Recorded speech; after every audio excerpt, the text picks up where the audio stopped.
Welcome to Luca is a Billionaire, where the only thing I invest in is your answers. You start by checking version and virtualization. This matters because Sandbox depends on platform support. Reboot into UEFI now, enable Intel VTX or AMD SVM, then boot back to Windows. Once done, open optional features, select Virtual Machine Platform and Windows Sandbox, install and accept the prompt. Make sure Windows is fully updated before enabling features, because missing updates will block the Sandbox feature. This gets the kernel-level pieces ready, so the rest of the setup can proceed smoothly.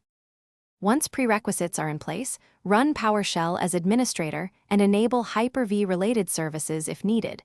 Use Enable Windows optional feature commands to toggle Virtual Machine Platform and Microsoft Windows Subsystem Linux when required. After the commands, restart your PC to apply kernel changes. Then, make sure Sandbox appears in Start. Launch it to confirm it runs. If it opens, you've configured the integration between Hyper-V and the Sandbox host. Keep in mind that Home can require additional steps to expose features usually available in Pro. Finish by verifying the Sandbox creates a fresh, disposable desktop where you can run apps safely. That's why it's useful for testing. If Sandbox is missing or throws errors, check your Windows build and the state of optional features.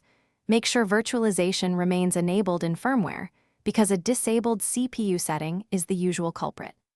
As a key troubleshooting tip, reinstall the Virtual Machine Platform and reboot. This often refreshes the Hyper-V integration and resolves most startup failures.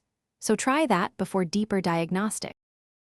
Thanks for watching and please subscribe. It's the best investment you'll ever make.